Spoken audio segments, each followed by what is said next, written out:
Welcome to the Brown County Hour.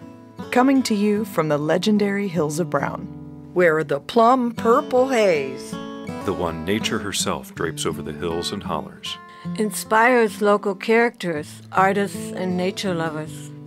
It's as though the hills themselves conspire to create a beauty and culture in the heart of Indiana. Sit for a spell and hear the music. tall tales, True stories.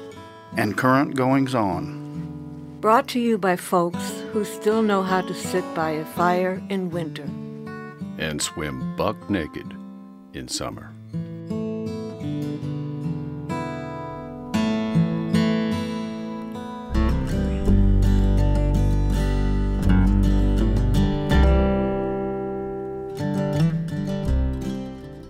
Welcome to episode 82 of the Brown County Hour. This is Vera Grubbs. And Dave Seastrom, along with the rest of the crew. In our first show of the new year, we have Jason Blankenship and his band recorded live in our studio.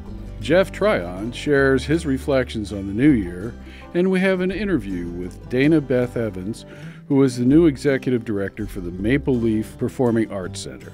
Jim Eagleman shares his essay about winter.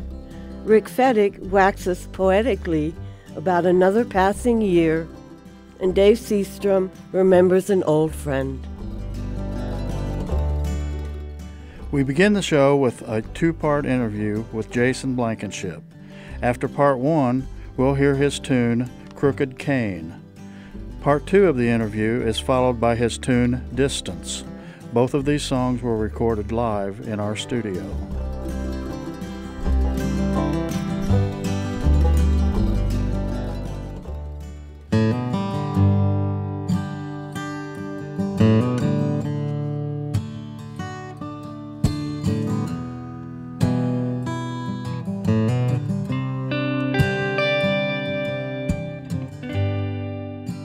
Well, gentlemen, thanks for coming in today. We have with us half the Blankenship Band, and we have Dave Sharp and Jason Blankenship, and we're going to listen to some of the music as we move through this, but thought we'd get to know them a little bit better.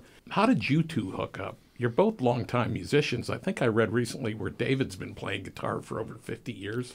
We don't have to get into that. We don't have to do that, no? Yeah, let's dig a little deeper into that and see if we can go back. Yeah. It's hard to believe because I'm only 40. I know. That's the amazing thing. Sorry, didn't mean to interrupt you there, but I just wanted to get that point across.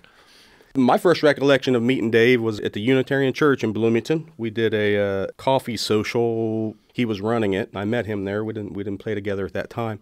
Dave kind of worked into that circle, I think. We did, again, a couple coffee houses and some things at the old Rachel's in Bloomington.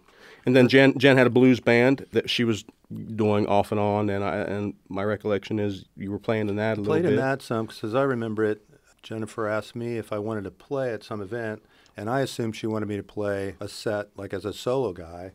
And I said, fine. And then it turned out she wanted me to play and it's part of her band, and it's been great. I'm glad. We ran the Americana showcases, and it was NOME is what the acronym for it was. We did that for about 3 or 4 years, and just as people do with those kinds of things, we got burnt out, right?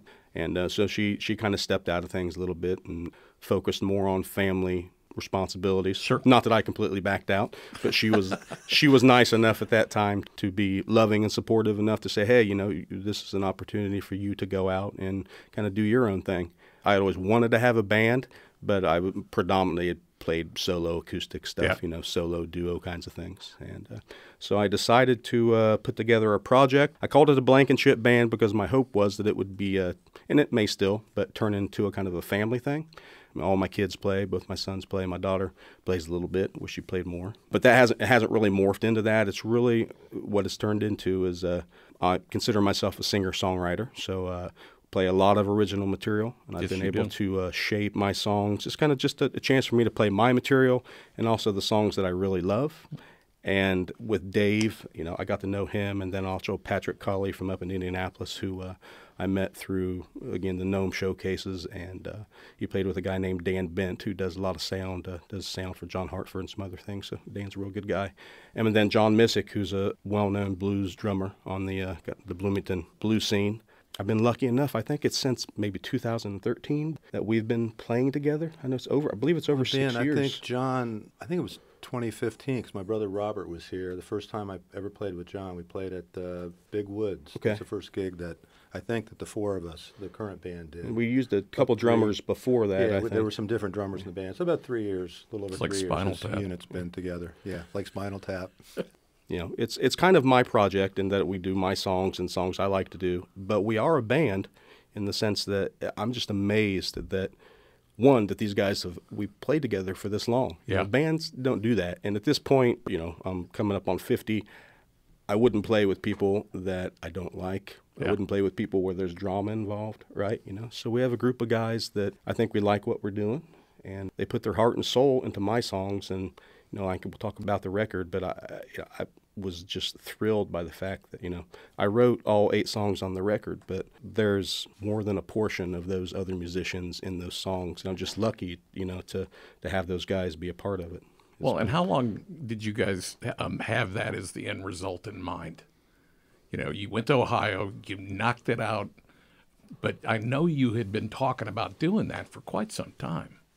Yeah, I had been knocking it around. In some sense, it's lucky that we played those songs. We probably played them for a couple of years.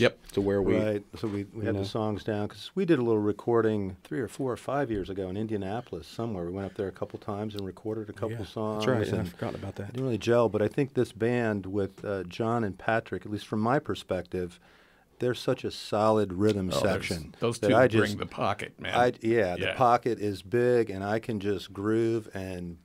You know, it's there. Yeah. As I tell Pat, you know, the one is always on the one. Kind of, and following on that, with John and Pat and also with Dave, that I think the really important thing, you know, on the record and also when we play live is, I mean, these are all professional musicians, right? These guys do this and they take their craft seriously. And really, they play... Especially Dave. One, I think he's, in terms of lead guitar players, is a master of phrasing, but Dave also always plays in service of the song, whatever we're doing, you know. So I don't have a lead guitar player that's, you know, taking off on a 5-minute solo or, you know, and doing crazy things, right? Dave, he's well-schooled in music, and, you know, we start into a song, and Dave plays beautiful, you know, right along with the song, you know, and really what the song calls for is what he delivers. So, you know, and that's pretty rare in lead guitar players. So. Yeah.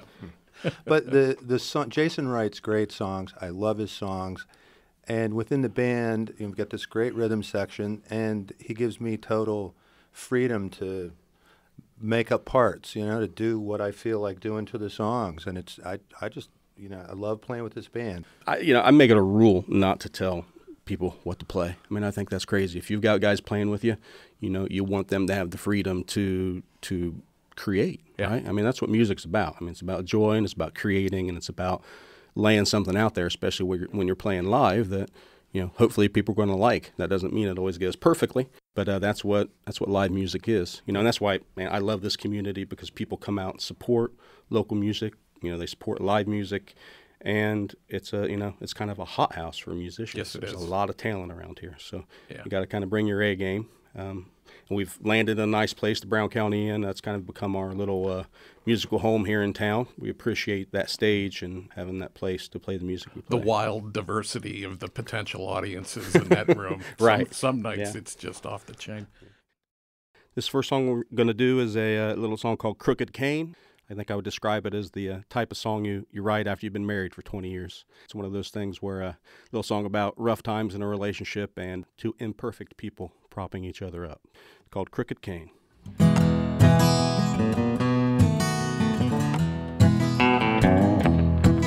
Well, it feels like lately the storms have been raging.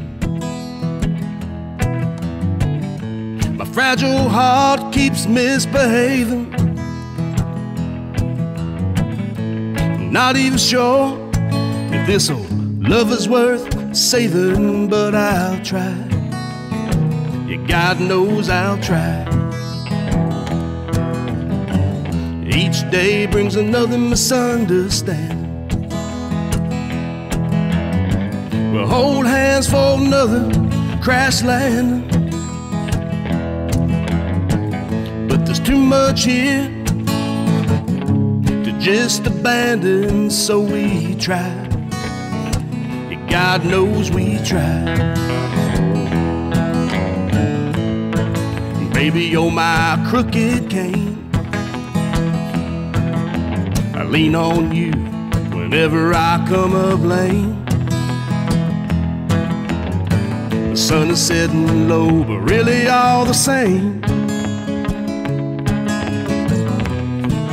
Baby, you're my crooked cane.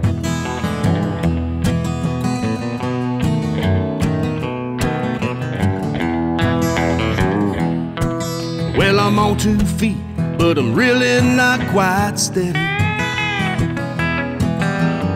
I'm poised to take the fall, but I'm never quite ready. But I could heal your heart if only you'd let me give it a try. Just give it a try.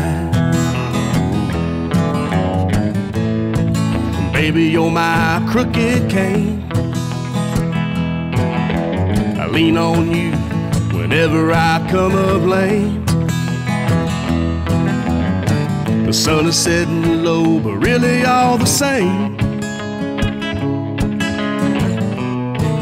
Baby, you're my crooked cane.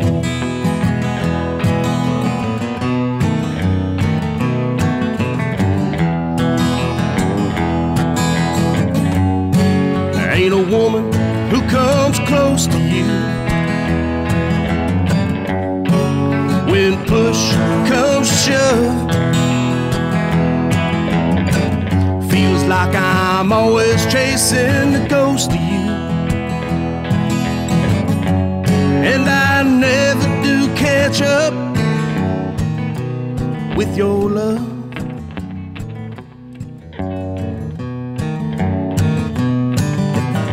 Now what do you call love when it's gone? What you feel is half as bright but twice as strong. Now sure we got the strength just to carry on, but we'll try.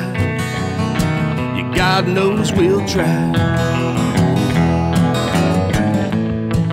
Baby, you're my crooked cane.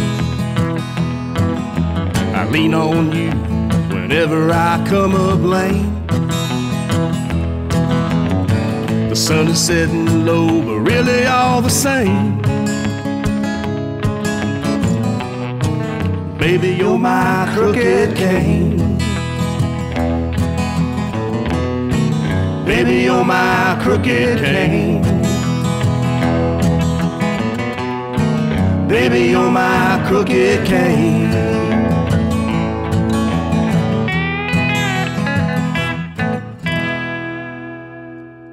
This disc is worth getting into. It's called Justified. Right. It was recorded over in Ohio with a friend of yours. Yeah, it was recorded at Music Hall Studios in Columbus, Ohio.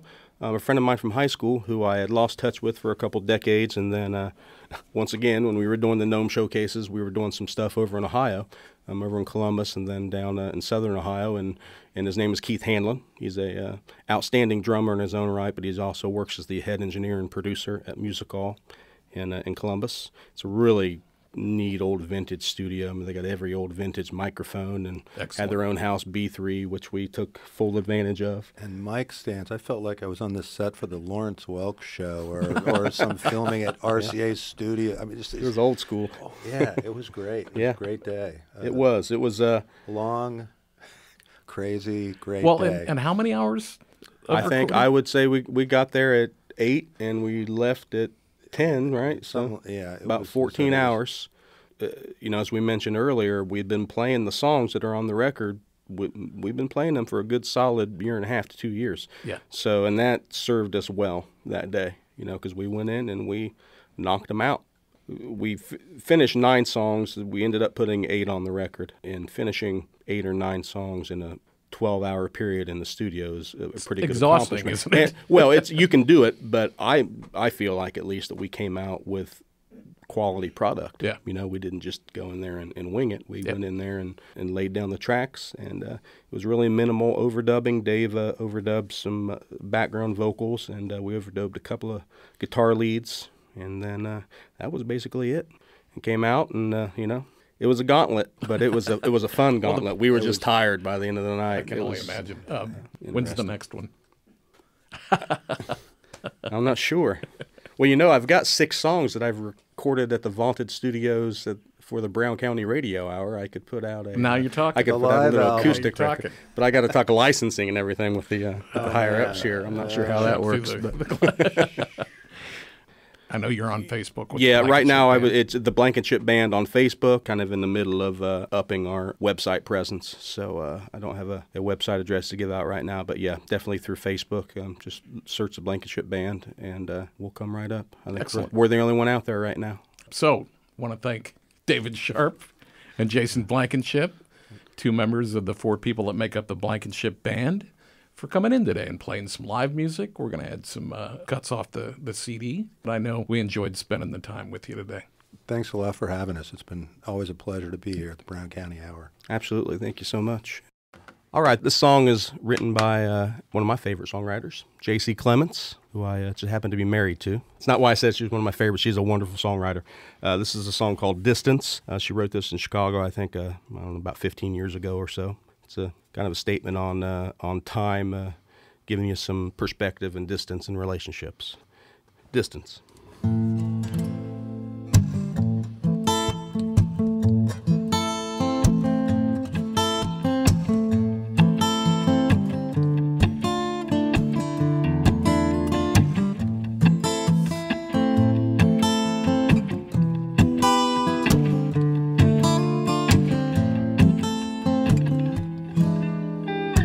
Distance has taught me how to read what's right, to keep from loving the wrong girl twice, how to keep from falling down again.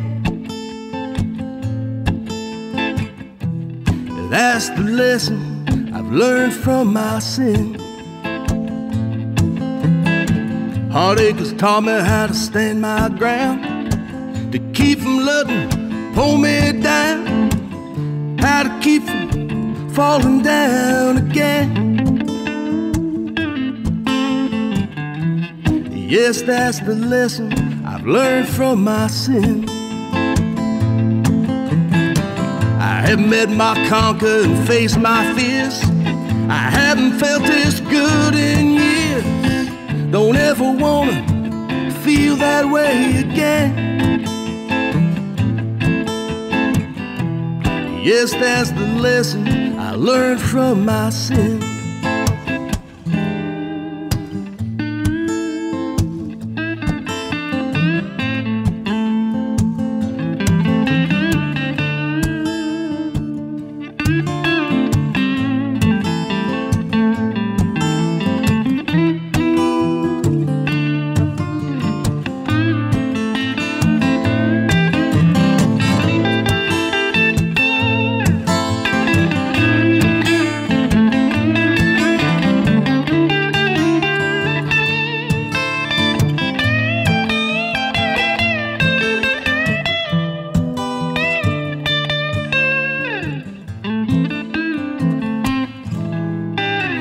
Distance has taught me how to read what's right, keep from loving the wrong girl twice, how to keep from falling down again.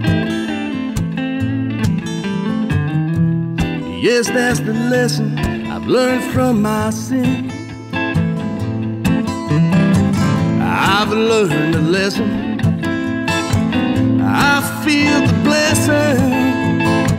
Don't ever wanna feel that way again. Yes, that's the lesson I've learned from my sin. Yes, that's the lesson I've learned from my sin. Yes, that's the lesson I've learned from my sin.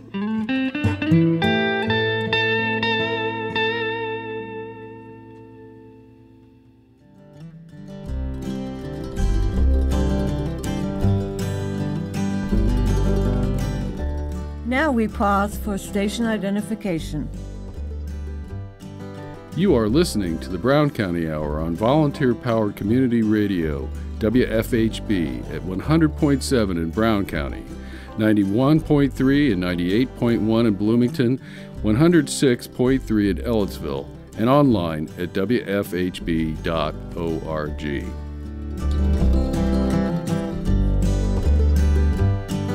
Segment 2 begins with a conversation with Dana Beth Evans, where she shares her vision and plans for the Maple Leaf Performing Arts Center.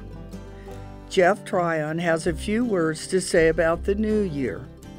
And we'll close with a tune from the Jason Blankenship CD, Justified, called Prodigal Son.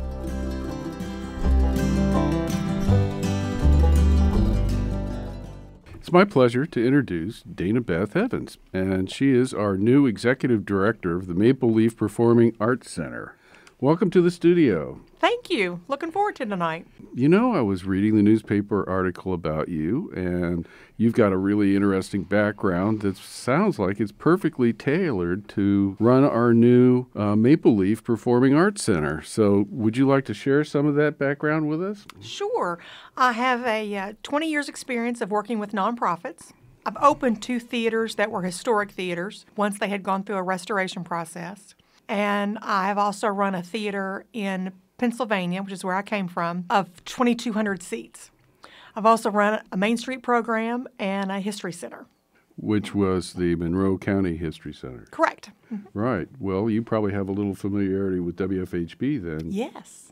In the theaters that you were working with, most of them were old theaters that got restored.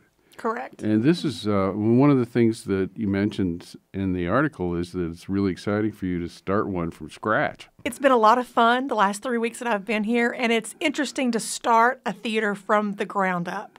So this is a different experience for me. So I'm able to come in and we're able to create a team to put our own stamp on this so that in 25, 50 years, they'll be talking about how we started it and our history with it as opposed to having to go back to the 1920s and have their history. So we're creating our own history, which will be really nice. I assume everybody's been real nice to you. Everybody has been extraordinary. It's been a wonderful coming home experience. And I hear you guys are looking for property in Brown County. Yes. We'll be moving over here once our house in Pennsylvania sells. So Williamsport, Pennsylvania, where is that? We're about an hour from New York State. Okay. So it's in that portion of Pennsylvania. It is home of the Little League World Series. So every spring when you see the Little League, that's where the World Series for the Little League is held. Okay.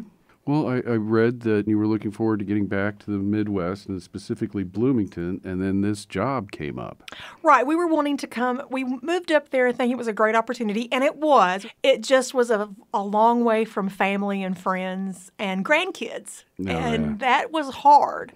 So once we decided to make the jump and we wanted to come back home, this position, we just saw it on Indeed.com, and within 45 minutes of having seen the position, I had already applied and had my resume online and there.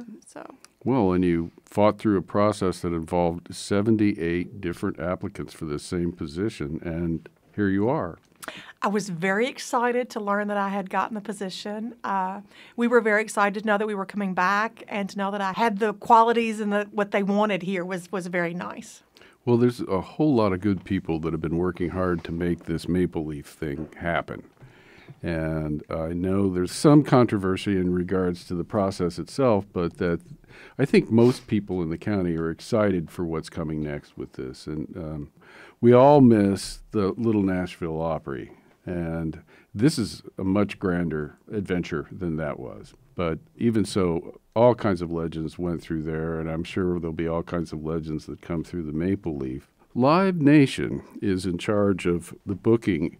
They're going to be turning in, I think, like 70 sheets to us for possible artists to come in, and out of those sheets, we'll pick probably 26 national acts to come in and perform, and then the rest will be bringing in regionally or locally, and that'll come through the committees and through our area.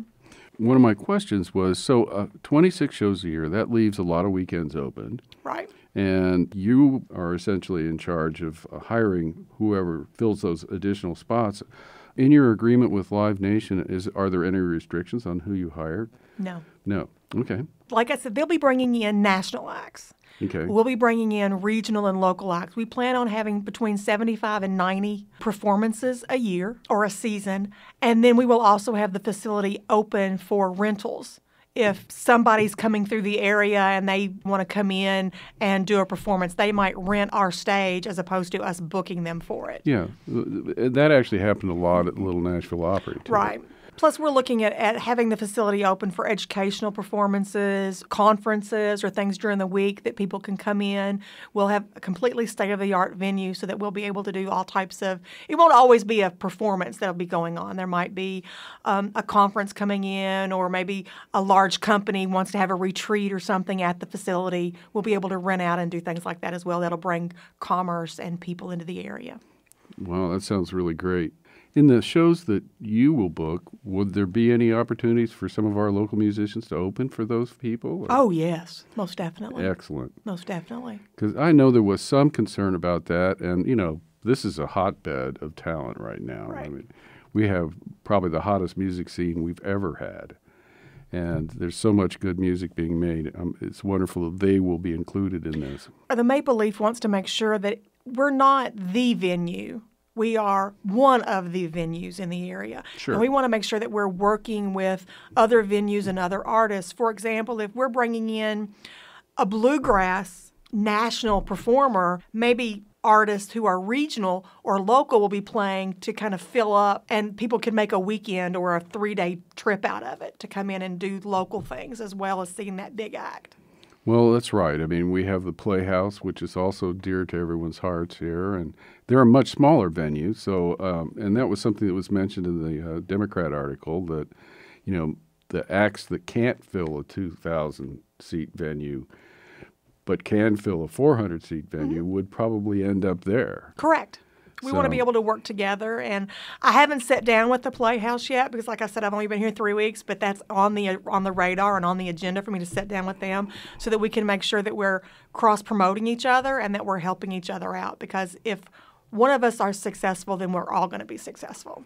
This has got to be really exciting. I mean, here you are, new location, new people to work with, new challenge, new venue. I wish you the very best luck, and of course we're all very excited to see what happens to the future of the Maple Leaf. And thank you so much for coming in. Thank you. I enjoyed it today. This is My Brown County with Jeff Tryon. January gets its name from the Roman god Janus, who was always pictured as two-faced. One face looking forward, the other backward. New Year's provides us a valuable time to both ponder the past and anticipate the future. Where have we been? Where are we going? How do we get there? What's in the immediate prospect ahead for us? It's that time of year when we usually make New Year's resolutions, and whether we end up keeping them or not, it's probably good for us to have a regularly scheduled time where we intentionally stop and consider where we're at, where we've been over the past year, where we would like to go in the coming year. And it is good for us to intentionally set goals to help make us into better people, whatever that is to us personally, whether it is to be thinner, better organized, more financially successful. We just take this arbitrary point on the artificial calendar and we say to ourselves, from here on, I'm making a new beginning. From now on, I will eat healthier. I will get enough sleep. I will get some aerobic exercise. I will do my best work. Well, you get the general idea. How do we change? How do we make changes in our lives? Oh, change happens all the time. It is entirely unavoidable. But I'm talking about changes we intentionally make. Changes for the better. How do we get better? How do we improve ourselves as citizens, as family members, as human beings? There are three things involved in our reflections upon standing on this artificial edge of time, this imagined barrier between the old year and the new year. There is a looking backward, of assessing where we have been and what that means to us here and now. And there is looking ahead with hope toward a vision of where we will eventually want to be.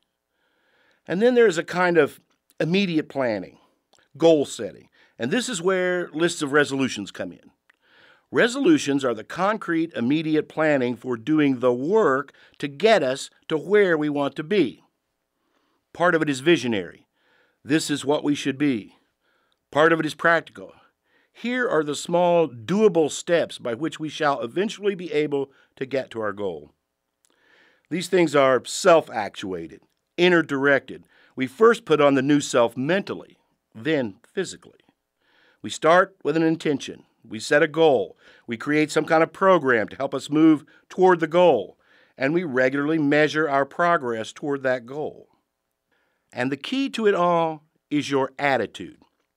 You can't change your weight overnight, but you can change your attitude about eating and exercise. And over time, if you stick with that, it will affect your weight.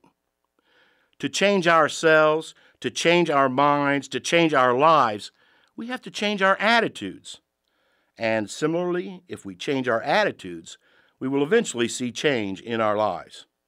As we used to say back in the 60s, free your mind, your ass will follow.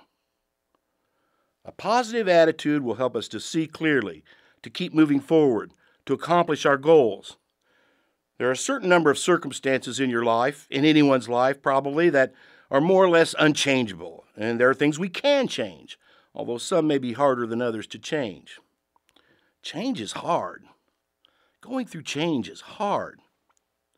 Usually when we're planning for change and growth, we are anticipating doing more, working harder, trying harder to reach certain goals. We might as well say, this next year is going to be harder than last year. If we want to accomplish more and do better, we will have to go at it just a little bit harder and make a little bit more sacrifice, be a little bit more disciplined. We begin that process by taking stock, getting our bearings, and then setting strategic short-term goals. We have to have a clear vision of where it is we are going, what we want to be. We can't get to somewhere we don't know where it is we're going. And we have to set realistic, achievable goals to help us step by step to get where we're headed. Perspective, vision, planning, and goal setting. We need to apply that simple process to a lot of areas in our lives where we want to grow and improve and flourish. Everything isn't always going to be perfect or work out as planned.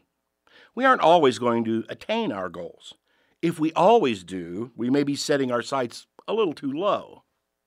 But the correct thing is to just press on toward the goal, to just keep on keeping on, to keep getting up each time we fall down, or indeed when life knocks us down with hard, unexpected blows. We just have to keep getting back up. People always say, life is not a destination, it's a journey. But part of it is how we make the journey. No matter how well we do this year at reaching these goals we set, at rightly discerning our correct path in the year ahead, whether we rise or fall, whether we succeed admirably or fail miserably, it will all be okay as long as we have been true to ourselves, done our best, tried our hardest, and done the work required to attain new growth. The new year is full of possibility. However we come out on our goals for this new year, we'll be all right, as long as we do what we know in our heart is right. My advice? Treat other people the way you would want to be treated. Act and speak in love.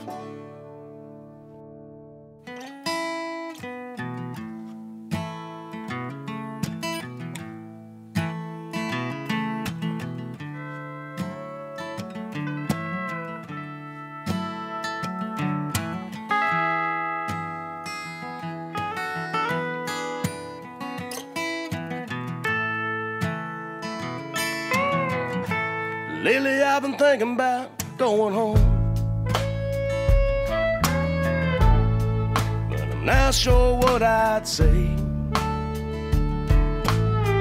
Left home at 16 on my own. Lately I've seen some bitter days.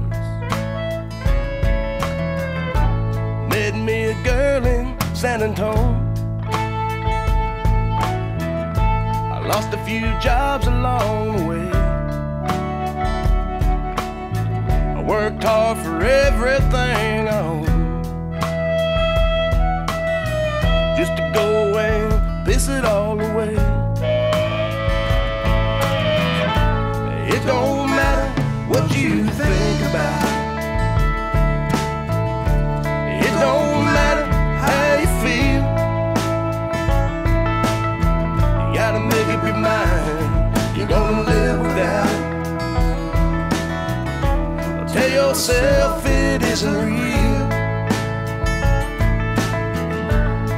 Set aside all your sorrows, put your heart up on that shelf.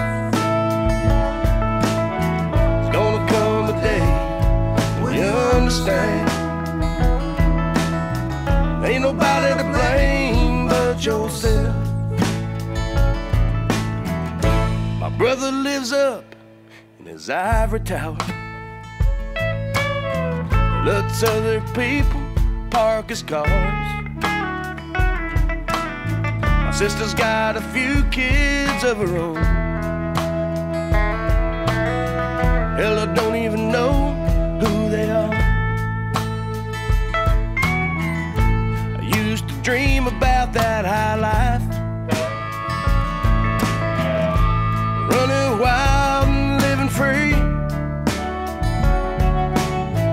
That kind of living seems to take its toll. Now there ain't a whole lot left of me.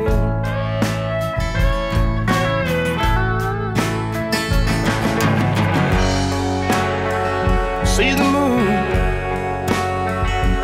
shining down on me.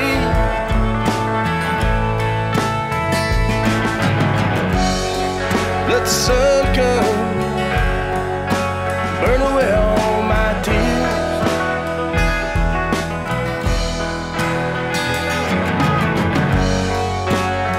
Feel that wind rise up around me now.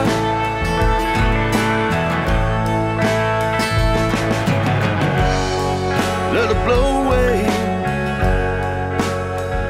all the years.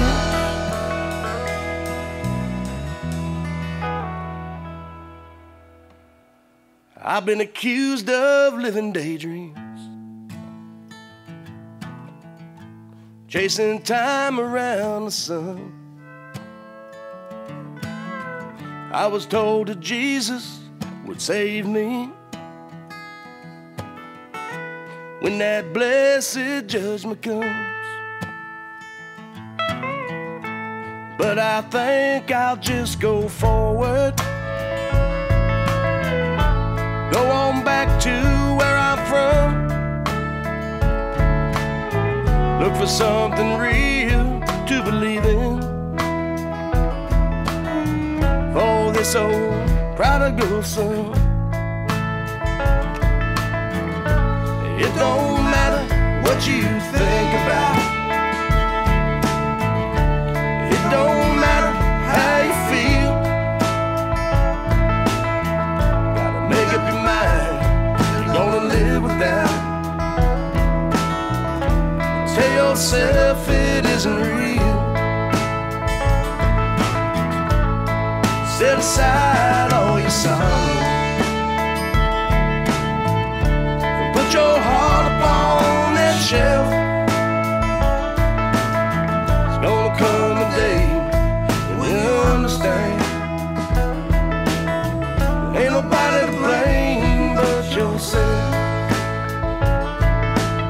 It's gonna come a day when you understand. Ain't nobody to blame but yourself.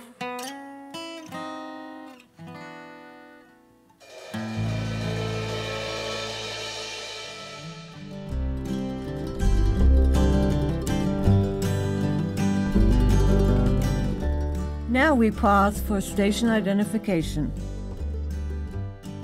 You are listening to the Brown County Hour on volunteer-powered community radio, WFHB, at 100.7 in Brown County.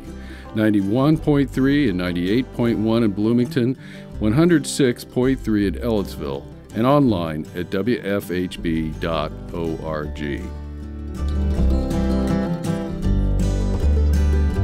In our final segment, we begin with the Jim Eagleman essay, Winter Landscapes. Rick Fettig gives us his take on another passing year, and Dave Seastrom shares a few memories in a piece he calls Christmas Dog. We'll close the show with a little tune from the Jason Blankenship Band CD, Justified. Yeah, spring wildflowers are gorgeous, and who doesn't recall Brown County's past autumn spectacular display? But I have to admit, winter landscapes have always pleased me, from playing in them as a boy in rural Pennsylvania to watching them from a windshield or the living room. In fact, winter is a favorite. Monochromatic and quiet, the scarcity of color and sound is a nice break, I think, and adds to its appeal. Still, little surprises of color can occur. Winter's metaphors from the poets often include stillness, its sense of silence and darkness, a season of hibernation, a time when everything dies a little. Long freezing winter nights and crisp days can even inspire harsh feelings to some who endure them. But not all poets see winter as a bleak and lifeless season. In Robert Frost's A Dust of Snow, a crow's movement overhead causes snow to dust a walker passing under a tree. The dust, quote, has given my heart a change of mood and saved some part of a day I had rued. I confess to be a bit like Frost and look for the beauty and joy at a time of year some can't fathom as pleasant. I once recalled a hiker who stopped in my office at the Nature Center. It was a snowy and frigid day, no one in the park, and from the looks of his cold face, he had been out a long time. But prepared for the hike, he wrestled off his backpack full of camera gear, stomped his feet, and shook snow from his shoulders. "I think I saw it," he exclaimed. I smiled, thinking he caught a glimpse of an animal he wanted to photograph, but I asked, "You saw it?" "Yep," he said, "all 283 subtle shades of gray." He told me he had heard of the park and its wide-angle vistas from camper friends. Finally, he had scheduled a visit and wanted winter scenes to include in a project. "I make my living as a photographer and have for years, and winter is my escape time," he said. "I love to be out, and it's the color I look for." I chuckled and thought of a public walk earlier that week. While watching birds, I had momentarily recalled the pitch black of wet tree trunks. Oaks mostly, contrasted up against new fallen snow. Further on, week-old snow was grayer next to grizzled hickories, and not near as striking. Ground snow in the shadows of trees was still another hue, and so was a gray vapor on some of the smooth-barked maples. Subtle shades, but there. Faintly different, arranged on the gray spectrum from the darkest black to the whitest snow. Though still officially fall until the winter solstice on December 22nd, winter-like weather is now upon us. Christmas decorating from nature with traditional greens and contrasting reds is always possible. Our only native evergreen, the red cedar, if mature, bursts forth with beautiful blue fruits by late summer, a bonus for wreaths and table settings. The fruits are actually seed cones, often called juniper berries, and an important winter food for birds. Cedar boughs arranged with white and red pine branches, added to Norway spruce and all the still green fronds of Christmas fern, allows a green array, beautiful in texture, color, and shape. Add sumac berries, rose hips, barberry fruits, and red holly berries, and the holiday color scheme is complete. The color red in nature seems to even be more vivid in winter landscapes. Is a backdrop of snow the reason? Watch the red color of a male cardinal pop at the feeder and see if it doesn't appear brighter in winter than his breeding plumage of summer. Same with the red-orange of the pileated's crest or the cape of the red-bellied. These woodpecker males exhibit a very different shade of red from the male downy or Harry's cranial red spot. White backgrounds in proper lighting, my artists' friends tell me, highlight any color. Watching birds from the kitchen table or reading by the wood stove, these indoor sessions give me purpose to go out again. I can't watch or read enough to satisfy my curiosity of winter. I must indulge. It helps confirm for me what a professor once said, books to nature, and nature back to books. He meant seeing something will create a need to read about it, and then reading makes you want to go back and see it. A true academic, he marveled at the mechanics of science. But poetry, he said, made him look for subtleties. Like the well-prepared winter photographer, proper clothing is a must. I've learned this is an absolute, and winter tests you. The better I'm dressed for the elements with proper foot, hand, and headgear, the longer I stay out. The longer I'm out, the more I see. The more I see, the more color I see. And the winter landscape is a colorful place to be. Ted Kooser, poet laureate, added this to his journal. December 19th, cold and snow in the air. The cedars in the roadside ditches are nearly black against the many grays of this winter morning. But unlike most things with darkness at their centers, they don't turn an impenetrable shell to the light. Rather, like ink on wet paper, their dark limbs bleed into the light, reaching farther and farther into the whiteness of the freshly falling snow. Jim Eagleman for Nature Ramblings, WFHB FM, Radio the Brown County Hour. Thanks for listening. It's a new year. Perhaps we'll have some new ears. Ears that hear the waves kiss the shore. Ears that hear the softness of a breeze as it tickles the leaves in the trees. May they hear the bee at the flower drinking of the nectar. Hear the birds in the trees and the ones in the air. May our ears capture the sound of a baby's laugh, the questions of youth, the delight of our friends, and elders' words, and trumpets singing.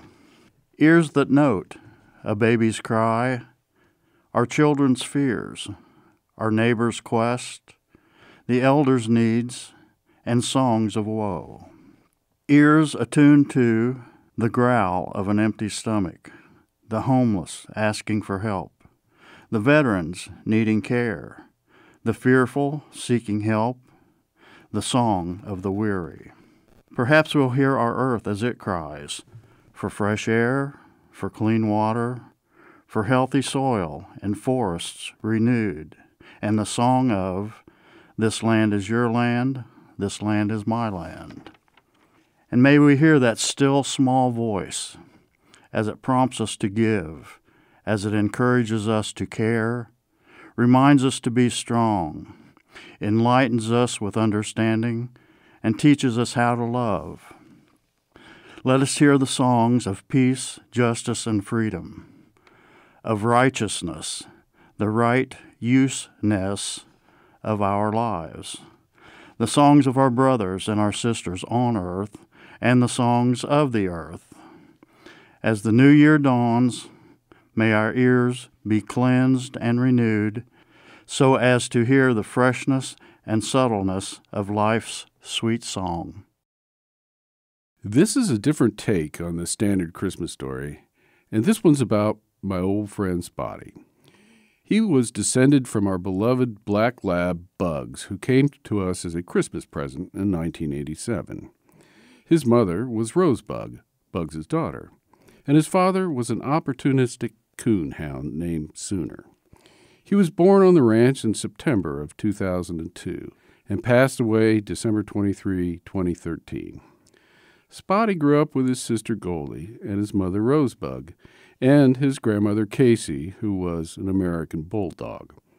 In those days, Possum Trot was a dead-end road that stopped at our driveway, and we let the dogs run free into the several thousand acres of Yellowwood State Forest.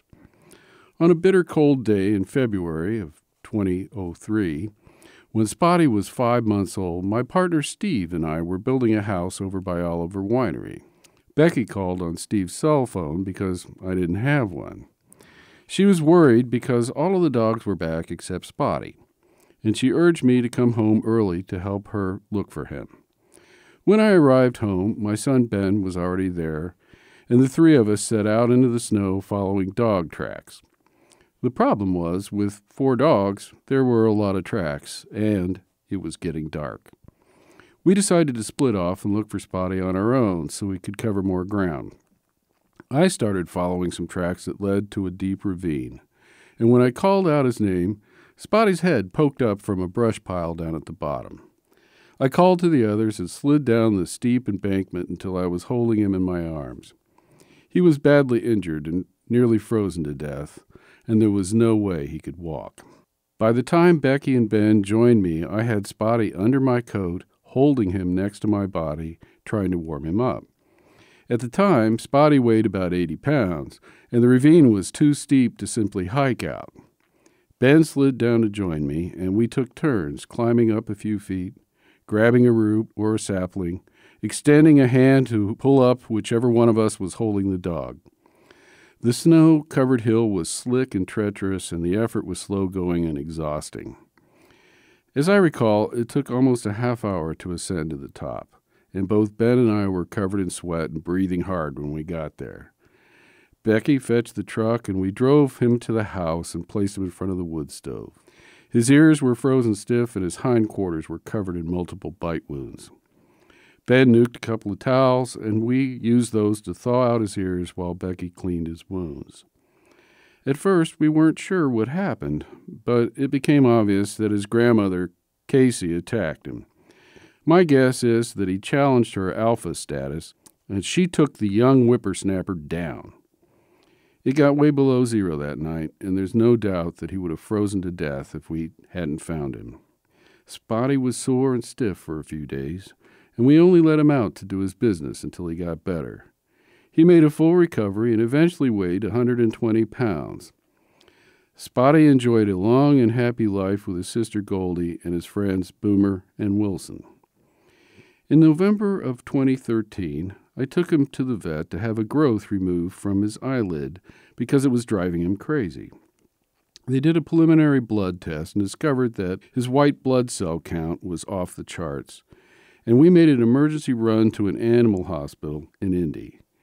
He was scheduled to stay overnight for exploratory surgery, and when I was almost home, I received a call saying that he was full of cancer, and they asked if I wanted him put to sleep. I said, "No, I'll come get him right now," and they told me they couldn't release him until he was out of anesthesia and that I should come the next day. The following morning, my wife, Becky, and I brought him home, and we were told that he only had a few days to live. Remarkably, he got better, and he enjoyed his last few weeks hanging out with his friends and his humans. 6 weeks later, on the evening of December 23rd, he died peacefully at home. It was brutally cold, and we were busy with Christmas preparations, so we wrapped him up in a blanket and kept him in the office. We enjoyed Christmas morning with our grandson and his family, and on the way home, we decided we couldn't wait any longer, and it was time to bury our old friend. Becky and I dressed for the occasion by wearing heavy clothes and rubber boots. The first few inches of the soil were frozen, and I had to chop through it with a breaker bar and a shovel. Once we broke through the ice, it was slow going because the clay soil was wet and sticky. Spotty was a big boy, and he needed a substantial hole. Becky and I were exhausted and covered with mud as we walked from the grave. We knew we did right by old Spotty, and we were glad the task was over. We were talking about what a strange Christmas we were having, and I turned to Becky and said, "You know what?" And she asked, "What?" And I said, "Next time, we're getting a Chihuahua." He passed 5 years ago, and I always think of him around this time of year. He only spent one night of his life away from the ranch when he had the exploratory surgery that revealed his cancer. And now he's laid to rest with his friends and family on a beautiful hillside beneath the land he loved. And, like his sainted grandfather Bugs, he is forever our Christmas dog. This is Dave Seastrom. See you next time.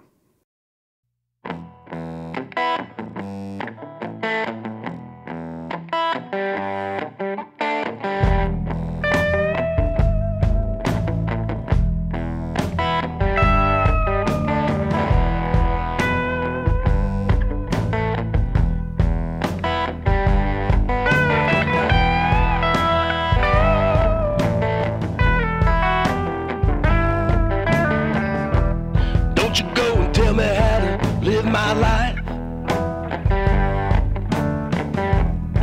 you tell me I've got to toe the line? I make something out of nothing. I turn my water into wine. I dance with the devil, but I won't fall victim to the night. 'Cause I'm doing right, I'm justified. Yeah, I'm doing right, said I'm justified. Now regret lives yet in the long string of yesterday. Like looking at the sun, boy, you just can't look away. But there's meaning in my madness. I'm living for the day where I find by design that I accidentally found my way. And I'm doing right, I'm justified. Yeah, I'm doing right, said I'm justified. But toast to the ghost, hey, daddy, here's to you. Lord, mama, don't turn your head and look away. It's a crying shame when they see right through you. Will love and vengeance rule this day?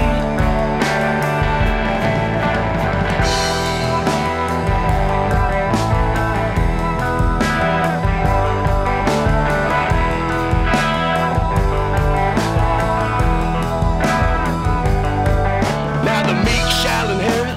Hell, I say we let them have it. 'Cause you can't force love. People love is just a force of habit. If I give you my hand, will you reach out and grab it? If I turn my back, will you reach out and stab it? 'Cause I'm doing right, I'm justified. Yeah, I'm doing right, said I'm justified.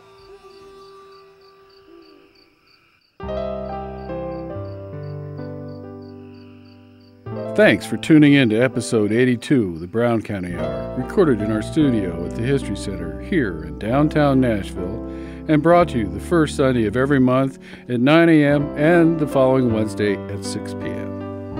The Brown County Hour is brought to you by a diverse group of folks who believe now more than ever the world is for everyone. Happy New Year!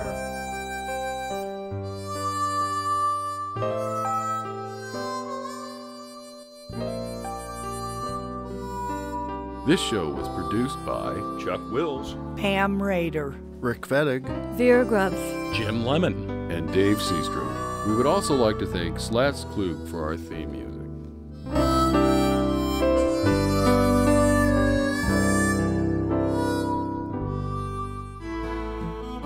You have been listening to the Brown County Hour. coming to you from deep in the woods of Brown County, Indiana. celebrating the arts, culture, and nature that make this such a unique community. Visit us online at browncountyhour.com. The Brown County Hour is a production of WFHB. Volunteer-powered, listener-supported community radio for South Central Indiana. Take me back to my old Brown County home.